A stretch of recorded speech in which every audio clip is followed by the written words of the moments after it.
आज मैं आप लोगों के लिए एक्सप्लेन करूंगी सिलियांग आइसलैंड का सीजन 2। तो जैसा कि पिछले सीजन में हमने देखा था, जिंगशान यहाँ से निकलने के साथ साथ अपने पेरेंट्स को भी बेगुनाह साबित करना चाहता था, जिसके लिए वो 10 साल तक अपनी आइडेंटिटी को छुपाए रखता है। लेकिन फिर एक दिन जब उसकी लवर खतरे में थी तो उसे मॉन्स्टर से बचाने के लिए उसे सबके सामने आना पड़ा। एल्डर्स के पूछने पर वो उनसे कहता है कि मैं तो बस यहीं पास से गुजर रहा था और रास्ता भटकते हुए यहाँ आ गया। चूँकि उसने एशूजन की जान बचाई थी, इसलिए एल्डर्स उसकी बात मानते हुए उसे तुली के साथ रहने की परमिशन दे देते हैं। और यहाँ से ही हमारे नेक्स्ट सीजन की शुरुआत होती है, जहाँ पर जिंगशान सोते हुए एक ख्वाब देख रहा था, जहाँ पर छोटा जिंगशान अपने फादर के साथ खुशी खुशी खेतों में जा रहा होता है कि अचानक से उसका फादर उसका गला पकड़ते हुए उसे कहते हैं, तुम्हारी मदर को यहाँ से हेवनली रेलम भेजने के लिए मैं तो तुम्हें भी जान से मार सकता हूँ। तो आखिर वो लोग क्या चीज थे? अपने फादर के मुँह से ये सारी बातें सुनने के बाद जिंगशान तो बहुत ही ज्यादा हैरान हो गया और वो हैरान होते हुए उठकर खड़ा हो जाता है। उसे समझ नहीं आ रही थी कि आखिर उसे इस तरह का ख्वाब क्यों आया और उसके फादर ऐसी बातें क्यों कर रहे थे। इसके बाद वो उन सारी चीजों की लिस्ट को देखना शुरू कर देता है जो कि स्टार फॉर्मेशन अरे बनाने के लिए जरूरी थी। अब उसमें सिर्फ और सिर्फ 2 चीजें बाकी रह गई, जिसमें से एक यूनतेन ग्रास और जबकि दूसरा फायर गेनोडर्मा था। इसके बाद सीन शिफ्ट होकर यहाँ लिंगलोंग पर आ गया, जो कि तेजी से भागते हुए कहीं जा रहा था। उसकी बहन लिंगशी उसे रोकते हुए कहती है कि आखिर तुम इतनी तेजी से कहाँ जा रहे हो? जिस पर लिंगलोंग उसे जवाब देते हुए कहते हैं कि आज यहाँ पर सूरज ग्रहण होगा, जिसे देखने के लिए मैं और मेरे फ्रेंड्स जा रहे हैं। कहते साथ ही वो यहाँ से भागकर चला जाता है। लिंगलोंग के यहाँ से जाते साथ ही हम देखते हैं कि वहाँ पर लिंगशी के फादर शुयिन भी आ गए, जो कि लिंगशी से कहते हैं कि लिंगशी आज तुम मार्केट जाओगी और जाकर देखोगी कि देवताओं की पूजा की कितनी तैयारियां हो चुकी। जिस पर लिंगशी उनसे सवाल करते हुए कहती है कि फादर आज ही क्यों, क्योंकि आज तो घर में भी काफी ज्यादा काम है। जिस पर उसका फादर उसके पास आते हुए उससे कहता है कि आज यहाँ पर एल्डर चैंग और आंटी रोंग आएगी। मैं चाहता हूँ कि जब वो यहाँ पर हो तो तुम उनके सामने ना हो। असल में लिंगशी का फादर शुयिन भी ये नहीं चाहता था कि उसकी प्यारी बेटी की शादी चैंग शुआन से हो जाए, इसीलिए वो ऐसी बातें कर रहा था जिस सुनकर तो लिंगशी भी खुश होगी। वो अपने फादर को मुस्कुराते हुए कहती है कि फादर आप बहुत अच्छे हैं। ये सब कहने के साथ ही शुयिन यहाँ से चला जाता है। इसके बाद सीन शिफ्ट होकर यहाँ तुली पर आ गया, जो कि कुछ खाना पैक करते हुए उसी पेंडेंट को लेकर शाओजी के पास ही जाने वाली थी कि उसे रास्ते में जिंगशान नजर आ गया। जिंगशान उसे बाहर की तरफ जाता देख उसे सवाल करते हुए कहता है कि आखिर तुम कहाँ पर जा रही हो? तुम्हारा पॉइजन अभी फुली क्योर नहीं हुआ, इसलिए तुम्हें ज्यादा से ज्यादा रेस्ट करनी चाहिए। फिर तुली उसे जवाब देते हुए कहती है कि नहीं, मैं बिल्कुल ठीक हूँ, मुझे बेड रेस्ट की कोई जरूरत नहीं। वैसे अभी मैं शाओजी से मिलने के लिए जा रही हूँ, क्योंकि ये खाना मुझे उसे देना है। जिंगशान उसकी ये बात सुनकर उससे कहता है कि ये खाना तुम मुझे दे दो, मैं ये तुम्हारे लिए उसे दे दूंगा। मैं भी बाहर की तरफ ही जा रहा हूँ और वैसे भी तुम्हारी तबीयत नहीं ठीक, तुम्हें ज्यादा चलना फिरना नहीं चाहिए। तुली जिंगशान की सारी बातें सुनते साथ ही अपने मन में सोच रही थी कि पहले तो ऐसा नहीं हुआ करता था। रात में मैं कुछ मेडिसिन खाती थी, सुबह में मैं फुली रिकवर होती थी, लेकिन इस बार तो ऐसा कुछ नहीं हुआ। क्या ये पॉइजन उन सब चीजों से डिफरेंट है? वो अभी ये सब सोच ही रही थी कि तभी वहाँ पर लिंगलोंग भी अपने दोस्तों के साथ पहुँच गया, जो कि जिंगशान से कहता है कि ब्रदर आज बहुत ही रेयर इवेंट होने वाला है। आज हम दिन में ही रात को होते हुए देखेंगे और ये इवेंट कई सालों के बाद आता है। आज तो ग्रैंडपा हैंग भी घर पर नहीं है, प्लीज ब्रदर आप हमें सूरज ग्रहण यहाँ से देखने दें। ये सब कहने के बाद लिंगलोंग के बाकी सब साथियों ने क्यूट सा मुंह बनाते हुए जिंगशान के सामने हाथ जोड़ लिए। जिंगशान भी अब इतने क्यूट से फेसेस देखने के बाद कहाँ ही मना कर सकता था। वो उनसे कहता है कि अगर तुम लोग को यहाँ पर रुकना है तो तुम्हें काम करवाना होगा। जिस पर तो सब बच्चे ही खुशी खुशी एग्री हो गए और ये सब लोग मिलकर खाना पकाना शुरू कर देते हैं। ये सब लोग इसी तरह काम कर ही रहे थे कि यहाँ पर सीन शिफ्ट होकर लिंगशी पर आ जाता है, जहाँ वो शाओजी से मिलने के लिए आई हुई थी।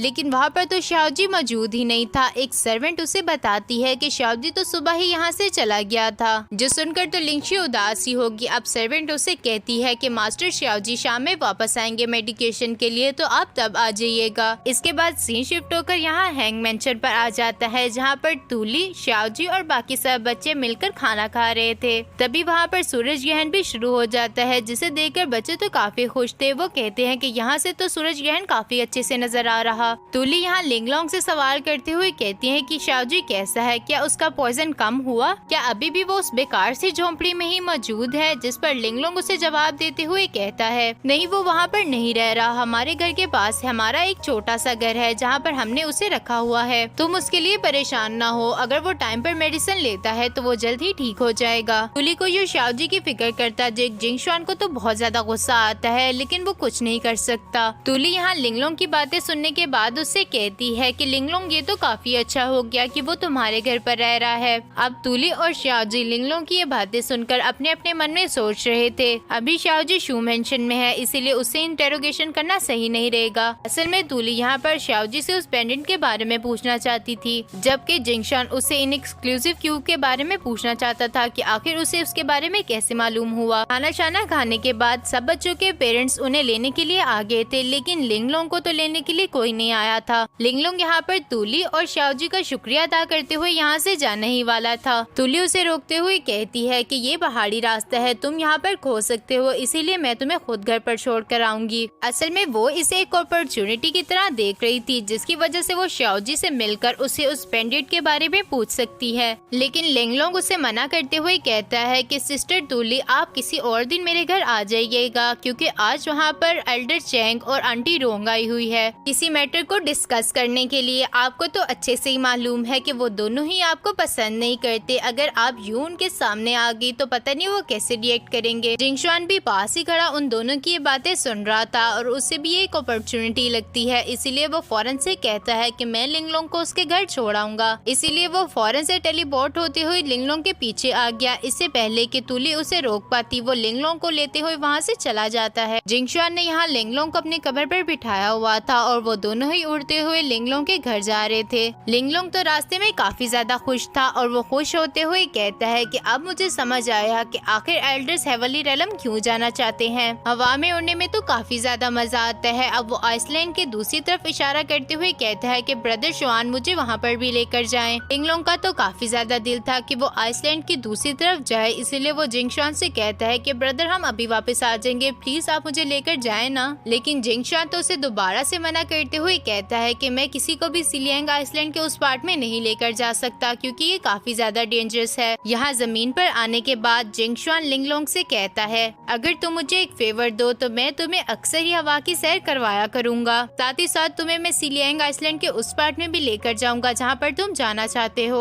जो सुनकर तो लिंगलोंग काफी ज्यादा खुश हो गया। अब वो जिंगशुआन से सवाल करते हुए कहता है कि ब्रदर मैं आपकी हेल्प कैसे कर सकता हूँ। जिस पर जिंगशुआन उसे कहता है कि क्या तुम्हें नहीं लगता कि मैं एक बुरा पर्सन हो सकता हूँ और मैं तुम्हें बुरी चीजें करने के लिए कहूँगा। जिस पर लिंगलोंग उसे जवाब देते हुए कहता है कि मुझे बिलीव है कि आप एक बुरे पर्सन नहीं हो। मैं आपसे प्रॉमिस करता हूँ कि मैं हमारी इस डील के बारे में किसी को कुछ भी नहीं बताऊंगा, और आप भी मुझसे प्रॉमिस करें कि आप अपनी बात से नहीं मुकरेंगे। ये तो अभी के लिए हमें नहीं बताया गया कि आखिर लिंगलोंग और जिंगशुआन के बीच में क्या डील हुई थी। इसके बाद सीन शिफ्ट होकर यहाँ मार्केट में मौजूद तुली पर आ जाता है, जिसे किसी ने बताया था कि जिंगशुआन यहीं पर है, और उसे ढूंढते हुए वो यहाँ पर आ जाती है। उसे यहाँ पर ढूंढ ही रही थी कि तभी उसकी नजर चैंगशुआन पर पड़ जाती है, जो कि कुछ लोगों को मेडिसिन दे रहा था। तुली उसके पास जाकर उसे कुछ मेडिसिन मांगती है, जिस पर तो चैंगशुआन ने उसे फौरन वो मेडिसिन दे दी। तुली उससे सवाल करते हुए कहती है कि चैंगशुआन तुमने मुझसे आखिर ये क्यों नहीं पूछा कि मुझे ये मेडिसिन क्यों चाहिए। जिस पर चैंगशुआन उसे जवाब देते हुए कहता है कि मुझे तुम पर पूरा यकीन है कि तुमने किसी मरीज के लिए ही ली होंगी। साथ ही उसे याद आ गया कि वो तुली के लिए एक और चीज भी लाया था। वो अपने सर्वेंट से कहता है कि वो मुझे दे दो, जिस पर उसके सर्वेंट ने उसे गोसेमर ग्रास दे दी। वो तुली को देते हुए कहता है कि तुली तुमने मुझसे कहा था ना लास्ट टाइम ये ढूंढने के लिए, तो मैं तुम्हारे लिए ये ले आया। जिसे देखकर तो तुली काफी ज्यादा खुश होगी। अब वो चैंगशुआन से सवाल करते हुए कहती है कि क्या ये तुमने खुद ढूंढी है। जिस पर तो चैंगशुआन ने भी हाँ में सर हिला दिया। अब वो चैंगशुआन से उस ग्रास को लेते हुए उसका शुक्रिया अदा करती है।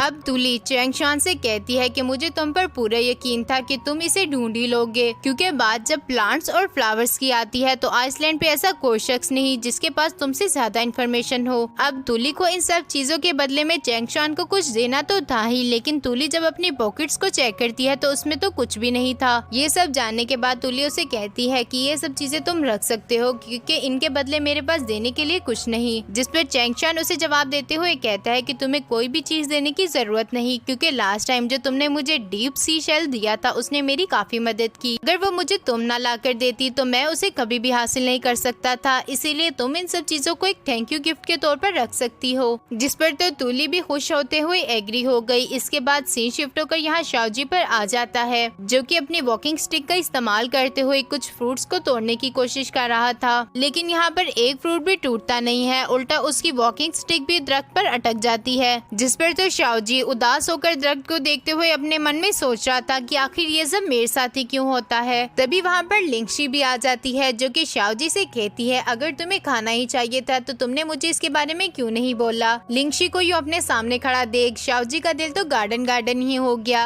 अब वो लिंगशी से सवाल करते हुए कहता है कि मिस लिंगशी आप यहाँ पर क्या कर रही हैं? इससे पहले कि लिंगशी उसकी बात का कोई जवाब दे पाती, उसी की वॉकिंग स्टिक जो कि दरख्त पर लटकी हुई थी शाओजी के ऊपर गिर जाती है, जिससे तो शाओजी वहीं पर बेहोश हो गया। लिंगशी उसके पास आते हुए कहती है कि मास्टर शाओजी क्या तुम ठीक हो? इसके बाद सीन शिफ्ट होकर यहाँ जिंगशान पर आ जाता है, जो कि चैंग मेंशन के बाहर खड़ा हुआ था। असल में वो यहाँ पर फायर गिनोडर्मा को लेने और कुछ इन्वेस्टिगेशन करने के लिए आया हुआ था। इसके बाद हमें एक फ्लैशबैक दिखाया जाता है, जहाँ पे एल्डर फेंग ने जिंगशान को बताया था एक बहुत ही ज्यादा पावरफुल गॉड का एशियट आर्टिफैक्ट शियांताई माउंट के नीचे मौजूद था। चैंग फैमिली के एंसेस्टर्स को जब हेवनली रेलम से निकाला गया, वहाँ से निकलने के बाद उन्होंने अपना घर कैनफेंग वैली में बना लिया, जिसकी बैक पर ही शियांताई माउंट था। और जैसा कि हमें पहले से ही मालूम है कि उस माउंट के नीचे एक एंशिएंट आर्टिफैक्ट है, जिसे चैंग फैमिली दुनिया की नजरों से बचाने के लिए हेवीली गार्ड करती है। फायर गिनोडर्मा उसी एंशिएंट आर्टिफैक्ट के किनारों पर उगता है, जिस पर अब पूरा का पूरा चैंग फैमिली का कब्जा था। फायर गिनोडर्मा स्पिरिट रेलम में फ्लेम रिवर के पास उगता था, जबकि उसे अपनी ग्रोथ के लिए काफी ज्यादा स्पिरिचुअल एनर्जी की जरूरत होती थी। हैरत की बात तो ये है कि ये यहाँ पर उगता है, जबकि सीलियांग आइसलैंड पर तो स्पिरिचुअल एनर्जी ना होने के बराबर है।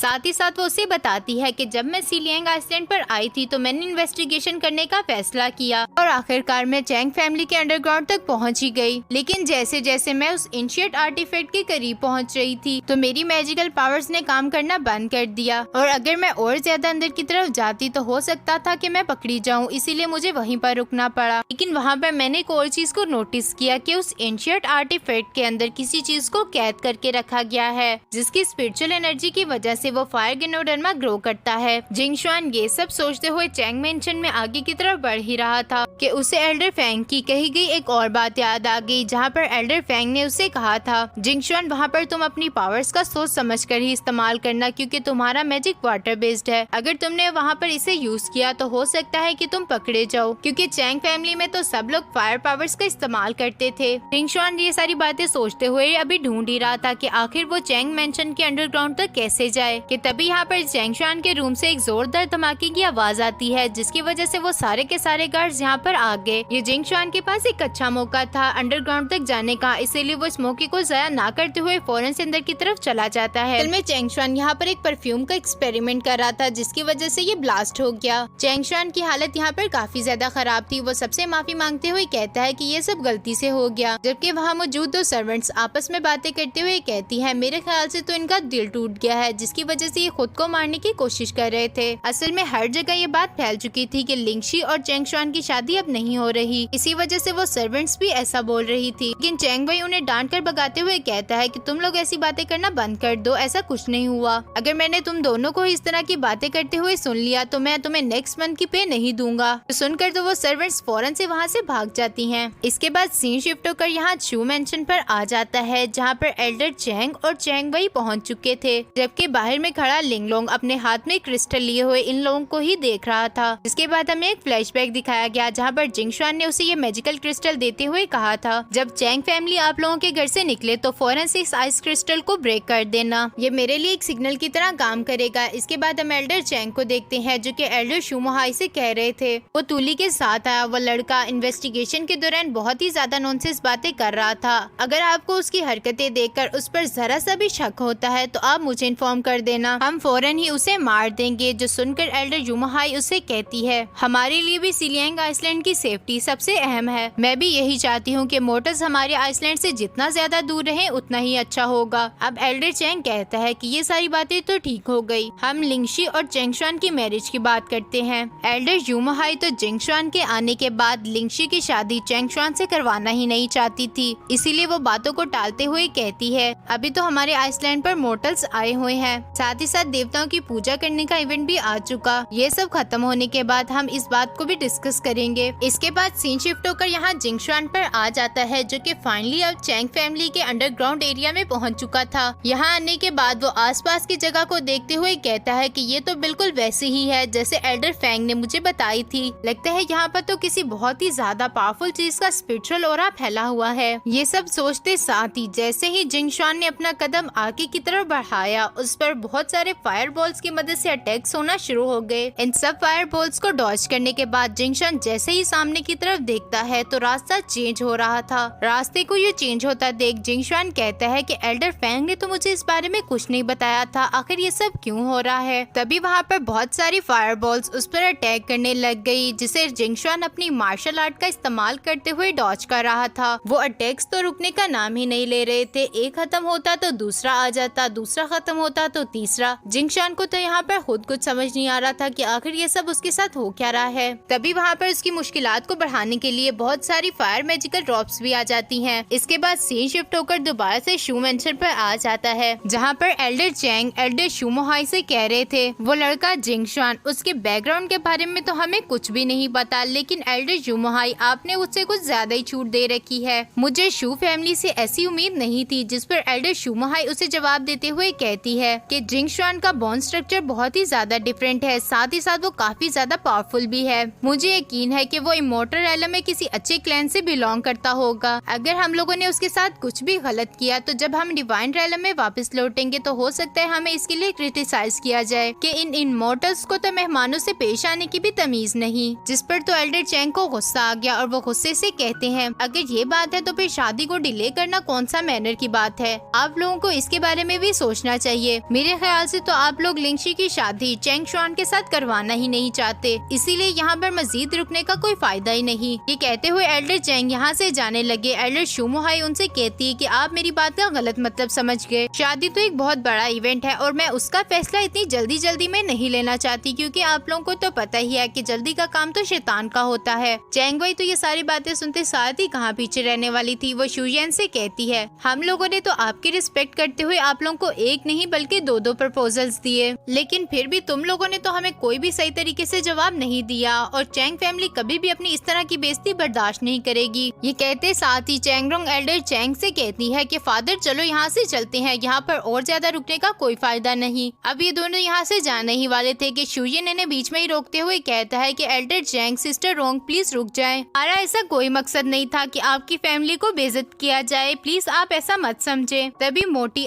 चैंग वही पीछे की तरफ पलटते हुए कहती है तुम क्या हमें बेवकूफ समझते हो? तुम्हें क्या लगता है कि मेरे पास अकल ही नहीं? वैसे कहा तो इसने बिल्कुल ही ठीक, क्योंकि अकल तो इसके पास है ही नहीं। मुझे अच्छे से मालूम है कि आप लोगों के कुछ और ही प्लान्स है, इसलिए तो अब शादी के लिए हाँ ही नहीं कर रहे। तभी शुयन पीछे से कहती है कि चैंग भाई इतना गुस्सा मत करो, क्योंकि अभी हम लोगों ने अपना कोई फैसला नहीं किया, हम इसके बारे में सोच रहे हैं। बाहर की तरफ खड़ा लिंगलोंग भी अब यही सोच रहा था कि क्या ये लोग जा रहे हैं या फिर नहीं, क्योंकि इनके जाने पर ही उसने वो आइस क्रिस्टल को ब्रेक करना था। तभी यहाँ पर सीन शिफ्ट होकर जिंगशान पर आ जाता है, जो कि इन सारी मैजिकल रॉब से लड़ते लड़ते अब तंग आ चुका था। इसीलिए वो अपनी मैजिकल पावर्स यूज करने का डिसाइड करता है, लेकिन तभी उसे याद आ गया एल्डर फेंग ने उसे कहा था अगर तुम अपनी पावर्स को यहाँ पर यूज करोगे तो बहुत ही जल्दी पकड़े जा सकते हो। ये सब सोचते हुए वो अपने मन में कह रहा था कि जब फेंग मियान यहाँ से गुजरी थी तो उसके साथ तो ऐसा कुछ नहीं हुआ, आखिर फिर ये सब मेरे साथ ही क्यों हो रहा है? वो तो चंद सेकंड्स के बाद ही नीचे पहुँच गई थी। जिंगशान को यहाँ पर अब थोड़ी थोड़ी चीजें समझ आना शुरू हो चुकी थी, इसीलिए उसने अपनी आंखों को बंद करते हुए खुद को काम डाउन करने की कोशिश की, क्योंकि ये सारे के सारे ट्रैप सिर्फ इल्यूजन थे। जब जिंगशान ने अपने इमोशंस पर कंट्रोल कर लिया तो वो वैसे ही ट्रैप्स खत्म हो गए। इसके बाद सीन शिफ्ट होकर यहाँ पर चैंग शुआन और चैंग वाई पर आ जाता है। चैंग वाई यहाँ पर अपने ब्रदर को वाइन की बोतल देते हुए कहता है कि मेरे भाई तुम ये पियो, जिस पर तो चैंग शुआन उसे मना करते हुए कहता है कि तुम्हें अच्छे से मालूम है कि मैं ड्रिंक नहीं करता, फिर ये तुम मुझे क्यों दे रहे हो? चैंग वाई उसे इंसिस्ट करते हुए कहता है कि मेरे भाई तुम एक दो दफा तो इसे पी ही सकती हो, मेरे ख्याल से तो तुम्हें अभी इसकी सबसे ज्यादा जरूरत है। मुझे अच्छे से मालूम है लास्ट नाइट मीटिंग हॉल में जो कुछ भी हुआ उससे तुम काफी हर्ट हुए। जिस पर तो चैंगशान उसे जवाब देते हुए कहता है कि नहीं ऐसी कोई बात नहीं, बस मुझे अच्छा नहीं लगा कि वो इमोर्टल बॉय शू फैमिली के घर पर रहे। मुझे लगता है कि उस लड़के का शैंग फैमिली से कोई ना कोई ताल्लुक जरूर है क्योंकि उसकी एनर्जी फील्ड बिल्कुल शैंग फैमिली से मिलती है। ये सब सुनते हुए चैंग वई उससे कहता है कि अब मुझे समझ आ गया। चैंगशान कहता है कि तुम्हें क्या समझ आया। ये बात करते साथ ही सीन शिफ्ट होकर दोबारा से जिंगशान पर आ जाता है, जिसके आसपास से अब सारे के सारे ट्रैप्स गायब हो चुके थे क्योंकि उसने अपने इमोशंस पर कंट्रोल कर लिया था। पर कैंडल लाइट कुछ पिलर्स भी थे जिसके अंदर से धुआं निकल रहा था। जैसे ही जिंगशान उन पिलर्स के पास से गुजरता है वैसे ही चैंगशान सेंस कर लेता है कि कोई शख्स अंडरग्राउंड एरिया में चला गया है। इसलिए चैंगशान चैंग वई से ये कहते हुए वहाँ से जाने लगा कि मुझे कुछ काम है, मैं थोड़ी देर तक आता हूँ। असल में तो चैंगशान यहाँ अंडरग्राउंड एरिया की तरफ ही आ रहा था। यहाँ पर जिंगशान को बाहर खड़े हुए भी एक अजीब सी फोर्स महसूस हो रही थी। वो फोर्स अंदर की तरफ से ही आ रही थी। इसीलिए जिंगशान ने फौरन से फेंग मिया की दी हुई एक पर का इस्तेमाल करते हुए उस डोर को ओपन कर लिया। यहाँ पर सीन शिफ्ट होकर दोबारा से शू मेंशन पर आ जाता है, जहाँ पर एल्डर चैंग ये कहते हुए यहाँ से जाने लगे कि मैं उम्मीद करता हूँ जब हम लोग अगली बार मिलेंगे तो आप मुझे क्लियर आंसर देंगी। ये कहते साथ ही ये दोनों यहाँ से चले जाते हैं। यहाँ पर जिंगशान ने भी उस डोर को ओपन कर लिया था। अंदर आने के बाद वो अपने मन में कह रहा था कि सेम ये एग्जैक्ट वही जगह है जिसका फेंग मियान ने जिक्र किया था। इस जगह के चारों तरफ लावा ही लावा था। अब जिंगशान आगे की तरफ बढ़ते हुए एक फायर गेनोडर्मा को लेने ही वाला था। उसे टच करते साथ ही उसका हाथ जल गया। तभी वो सामने की तरफ देखता है जहाँ पर एक रोड रखी गई थी जिसे फायर गेनोडर्मा को उठाया जाता है। इसीलिए जिंगशान ने उस रोड को पकड़ते हुए दोबारा से फायर गेनोडर्मा को उठाने की कोशिश की, लेकिन इस बार उसकी आंखों के सामने सब धुंधला होना शुरू हो गया, जिसकी वजह से उसके हाथ से वो स्टिक भी छूट जाती है। जिंगशान को तो समझ ही नहीं आ रहा था कि आखिर ये सब उसके साथ हो क्या रहा है, क्योंकि उसके सेंसेस उसके कंट्रोल में ही नहीं आ रही थी। यहाँ जिंगशान अभी खुद पर कंट्रोल करने की कोशिश कर ही रहा था कि तभी सीन शिफ्ट होकर दोबारा से शू मेंशन पर आ जाता है। एल्डर चैंग और चैंगरोंग भी अब यहाँ से निकल रहे थे, इसीलिए लिंगलोंग ने फौरन से उस आइस क्रिस्टल को ब्रेक कर दिया, जिसे जिंगशान को समझ आ जाता है कि एल्डर चैंग वहाँ से निकल गया है। वो ये सब सोचते हुए कह रहा था कि ये तो अच्छा नहीं हुआ, क्योंकि अब उसके पास ज्यादा टाइम नहीं बचा था। इसलिए वो फौरन से उस स्टिक को उठाते हुए, लेकिन तभी जहाँ से जिंगशान ने इस फायर गेनोडर्मा को उठाया था वहाँ से बहुत सारी आग निकलने शुरू हो गई, जिसे बचने के लिए जिंगशान को पीछे की तरफ हटना पड़ा, और जिस वजह से वो फायर गेनोडर्मा भी जिंगशान के हाथ से नीचे गिरकर आग में जल गया। यहाँ पर जिंगशान के पीछे एक और पर्सन भी था जो कि उसे छुप कर देख रहा होता है। वो जिंगशान की हेल्प करना तो चाहता था, लेकिन तभी मेन डोर ओपन हो जाता है, इसीलिए वो जिंगशान की हेल्प करने के लिए आगे नहीं आया, और ये और कोई नहीं बल्कि चैंगशान था।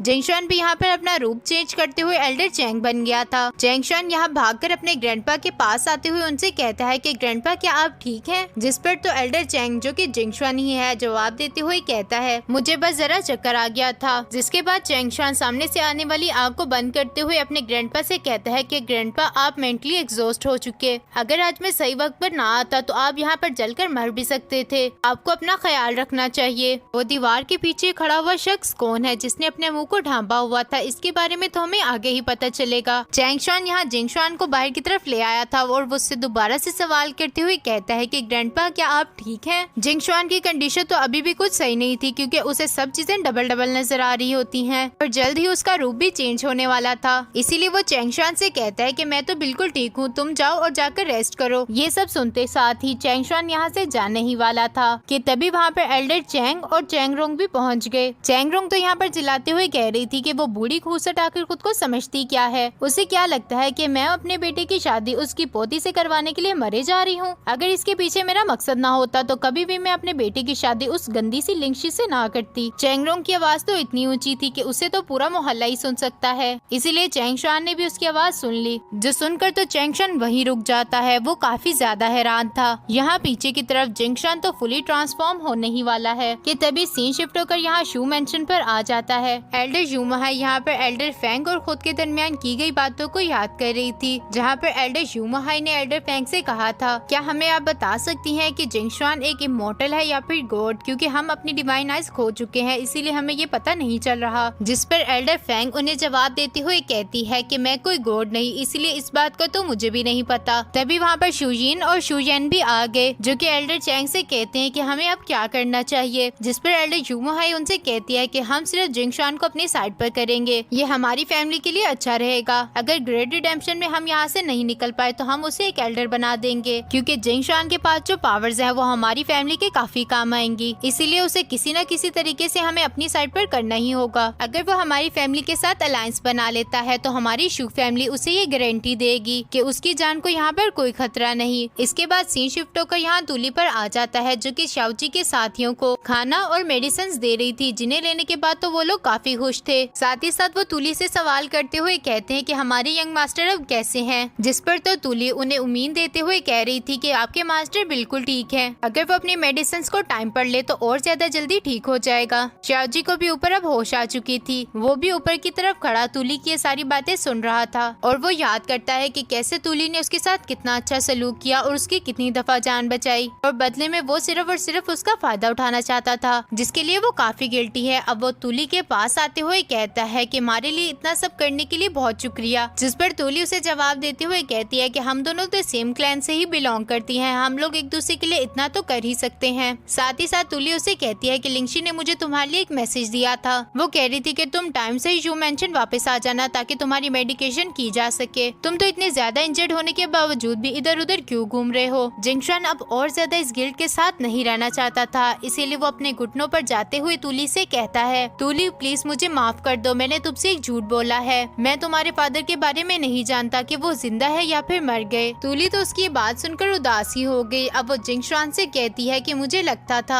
सही वक्त आने पर मैं सिलियांग आइसलैंड के आउटर सी से निकल जाऊंगी, लेकिन अब मुझे पता चला कि मॉर्टल वर्ल्ड तो एक और दुनिया में है और इन दोनों दुनिया को जोड़ने वाला वो ब्रेसलेट था। खैर इन सब बातों से अब कोई भी फर्क नहीं पड़ेगा, हमारे पास अभी भी टाइम है, हम इस सिलियांग आइसलैंड से निकल सकते हैं। ये कहते साथ ही वो जिंगशान को वो पेंडेंट दिखाती है जो कि उसे उस शिप से मिला था, और मुझे लगता है कि वो शिप मेरे डैड की थी। जो सुनकर तो जिंगशान उसे कहता है, अगर तुम्हें ऐसा लगता है तो हमें उस शिप पर दोबारा जाना चाहिए, लेकिन अभी के लिए आउटर सी में जाना इतना ज्यादा आसान नहीं। जो सुनकर तुली उसे कहती है कि अगर अंकल बिंग को इस बारे में पता चल गया कि तुमने मुझे सब कुछ बता दिया है तो तुम्हारे लिए अच्छा नहीं होगा, जिस पर जिंगशान उसे कहता है कि तुम इन सब चीजों की फिक्र करना छोड़ दो, अब से हम जिंदगी भर के लिए दोस्त हैं, मैं तुम्हारे फादर को ढूंढने में तुम्हारी पूरी मदद करूंगा। इसके बाद सीन शिफ्ट होकर यहाँ जिंगशान और एल्डर फैंग पर आ जाता है, यानी कि जिंगशान चैंग मेंशन से सही सलामत निकल आया था। एल्डर फैंग यहाँ पर जिंगशान से सवाल करते हुए कहती है कि मैं बहुत ज्यादा क्यूरियस हूँ ये जानने के लिए कि आखिर उस केव में क्या है, जिस पर जिंगशान उनसे कहता है कि मैंने उस आर्टिफैक्ट को देखा जिसका आपने मुझसे जिक्र किया था, लेकिन अंदर की तरफ वहाँ एक पावरफुल फोर्स भी है। साथ ही साथ मैं यहाँ पर आज आपका शुक्रिया अदा करने के लिए आया हूँ क्योंकि रात को आपने मेरी काफी मदद की और मुझे हैंग मेंशन में रहने की परमिशन भी आपकी वजह से ही मिली। एल्डर फैंग अब उससे सवाल करते हुए कहती है कि आखिर तुम्हारी इतनी क्या मजबूरी थी कि तुमने अपने आप को एक्सपोज कर दिया, तुमने क्या ये सब करने से पहले सोचा नहीं। इसके बाद सीन शिफ्ट होकर यहाँ चैंग मेंशन पर आ जाता है। एल्डर चैंग यहाँ पर अपने सर्वेंट्स और फैमिली पर गुस्सा करते हुए कह रहा था, तुम सब तो कचरे के अलावा कुछ नहीं हो, तुम सब के तो यहाँ होते हुए भी कोई पर्सन अंडरग्राउंड एरिया तक पहुँच गया, अगर ये बात बाहर फैल गई तो हमारी इज्जत क्या ही रह जाएगी, मैं तुम लोगों की अब शक्ल भी नहीं देखना चाहता, इसलिए दफा हो जाओ यहाँ से। ये सुनते साथ ही वो सर्वेंट्स यहाँ से चले जाते हैं। चैंगरोंग यहाँ पर रोते हुए कह रही थी कि चैंग शुआन तो बहुत ही ज्यादा लकी है, बचपन में भी उस चैंग फैमिली के बदमाश लड़के ने मेरे बेटे का सर फाड़ दिया था, इसका निशान अभी तक उसके सर पर मौजूद है। चैंगरैन अब उसे समझाते हुए कहता है कि ऐसी नॉर्मल फाइट्स तो बच्चों के दरमियान हो ही जाती हैं, वैसे भी इस बात को काफी अरसा गुजर चुका, तुम हमेशा इस बात को पकड़कर क्यों बैठ जाती हो। ये कहते साथ ही चैंगरैन चैंगरोंग के पास जा रहा था। चैंगरोंग अब उसे पीछे की तरफ धक्का देते हुए कहती है कि तुम तो बस ही कर जाओ, तुम्हें तो हमेशा मैं ही गलत लगती हूँ। एल्डर चैंग तो यहाँ पर ये सोचने में मसरूफ थे कि आखिर उस फायर केव में जा कौन सकता है, किसकी इतनी हिम्मत होगी कि वो हमारे घर में घुसने की कोशिश करे, क्या उस पर्सन को हमारा सीक्रेट पता चल गया, अगर ऐसा हुआ तो हमें उसे जान से मारना होगा। चैंगरोंग तो यहाँ पर गुस्सा होते हुए कहते हैं, अगर मुझे वो शख्स मिल जाए जिसने मेरे बेटे को हर्ट करने की कोशिश की तो मैं उसे जान से मार दूंगी। यहाँ पर तो चैंग वही भी मौजूद था जो कि एल्डर चैंग से कहता है, जैसा कि चैंग शुआन ने हमें बताया कि वो पर्सन खुद को ट्रांसफॉर्म कर सकता था, लेकिन सिलियांग आइसलैंड में तो ऐसा कोई नहीं जो कि फॉर्म ट्रांसफॉर्मेशन टेक्निक जानता हो सिवाय एल्डर फैंग के। जिस पर एल्डर चैंग उसे जवाब देते हुए कहता है, मेरे ख्याल से नहीं, यहाँ पर एक और पर्सन भी है जो कि इस टेक्निक को जानता है। यहाँ पर एल्डर चैंग का इशारा जिंगशुआन की तरफ था। इसके बाद सीन शिफ्ट होकर यहाँ पर एल्डर फैंग और जिंगशुआन पर आ जाता है। यहाँ पर एल्डर फैंग जिंगशुआन से कहती है कि तुम्हें पता है कि मुझे एल्डर की सीट क्यों चाहिए, क्योंकि ये एक वाहिद रास्ता है ग्रैंड रिडेम्पशन के मौके पर यहाँ से निकलने का, क्योंकि वो मैसेंजर सिर्फ और सिर्फ एल्डर से ही बात करते हैं। जिस पर जिंगशुआन उसे कहता है कि मेरी वजह से अब तुम्हारी एल्डर की सीट सिक्योर हो चुकी, क्योंकि अब जो कुछ भी होगा उसका सीधा सीधा शक मुझ पर ही जाएगा।